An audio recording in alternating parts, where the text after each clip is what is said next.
Hey guys, my name is Ruben. I'm with the Promax Electrical. I'm here to show you guys a quick setup on how to get your generator up and going when you have an interlock and an inlet on your house to be able to get your house powered up. Doing this for our customers to make sure that they can refer to how to get it quickly set up if they have any questions or concerns. All right guys, we're going to do a quick setup on showing you guys how you get your generator set up with your house whenever you have an interlock and an inlet. Here we're basically just going to be setting it up. We're going to do it for regular gas. Have to bear with us a little bit. It's raining a little bit right now, but I want to do this tutorial for you guys that are wanting to basically do an interlock and an inlet on the panel to be able to turn on. As you can see, we got a Furman generator right here. It is going to be 9,400 on regular gas, 8,450, and these are starting. 8,450 on propane and then 6,900 on natural gas. But the running watts is what you're really going to get. So 7,500, 6,750, and 5,500. And then we're going to basically show you how it is to set it up, get it going. The inlet, 50 amp inlet. You can see we have an interlock right here. Prevent from turning on the generator inlet. So most of these installations, these are the installations that we provide for you to get this. It's basically your generator set up to get your house going. And you'll be able to control what's going to turn on and off. So first guys, what we're going to do is we're going to get the generator on, get it started, and then get it warmed up. Make sure this only is going to go in a certain way. And then you twist it just a little bit. Then it's got a little lock nut that you can basically thread on. Alrighty, got that. Close it over, kind of help the rain not get into it. All right, now here our customer has a Furman generator, which it can run off of natural gas or it can run off of propane or natural gas, of course, regular gas. So here we've already got the cord plugged in from the 50 amp to the 50 amp inlet there, as you can see. And they already have an interlock on the main panel that's going to help prevent from backfeeding to the utility grid. So here we're going to show you the quick setup process. What I like to do is get the generator set up and turn that on. On a lot of these generators, you're going to have to set your generator to choke first, and then you turn it on when it's in the on position.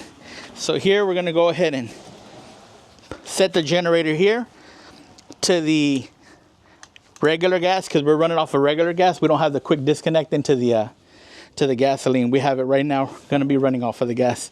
So we'll have it there, and you can see there's a little light on showing that it's going to be running on gas. The generator is in choke. We're going to go ahead and make sure that this breaker's on. That's the breaker that's going to turn on this big old 50 amp for the generator. So here you go. If your generator's already warmed up, you don't have to choke it. So here you go guys. Also, just to show you the directions, it says right here, you plug in your power cord to the generator in the inlet box. We already have that done. We're going to start the generator and warm it up, which we actually already started it, but we're going to go ahead and start it now for you guys.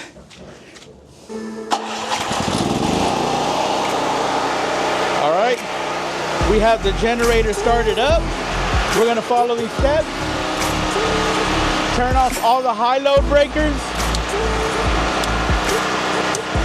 Those are all the high load breakers.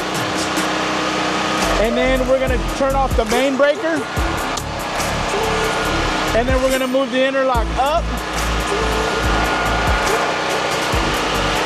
We're going to move the interlock up and block the main breaker. And then we're going to turn on the generator breaker. Now we're on generator power. Now it's actually feeding power inside the home.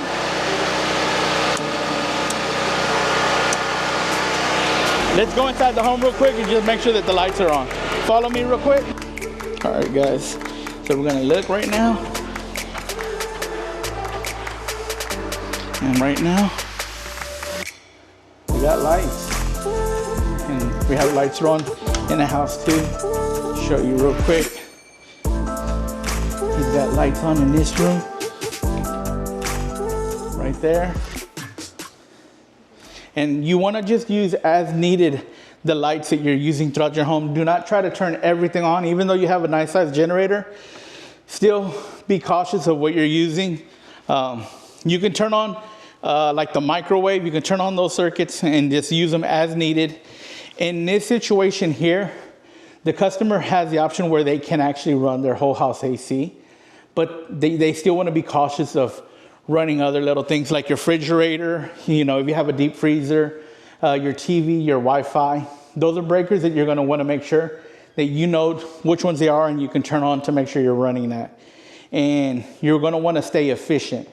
Like I said, I tell a lot of my customers, even though you have a generator that's 10 to 12, 13,000 watts, you still want to be efficient with everything. Remember, it's an emergency situation and you're only using as needed stuff. Also, you'll stay efficient with your gas and making sure that you're not overloading the generator. We'll go back out and do the disconnecting of it. So follow me. But yeah, as you see here, just to give you guys a little bit more. Here, look, we got power here, power in the bathroom. So you have power throughout the house, and you can, with the big generator, you can power up quite a bit of stuff. So let's go ahead and follow me outside.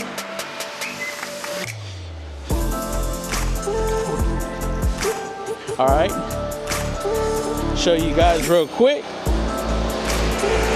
Now we're gonna do the reverse steps of the generator, turning it off.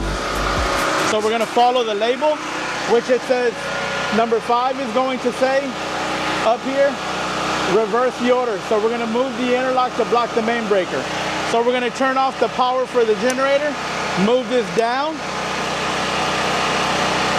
and then we can, this right here turns off our generator power, then we can turn back on the grid.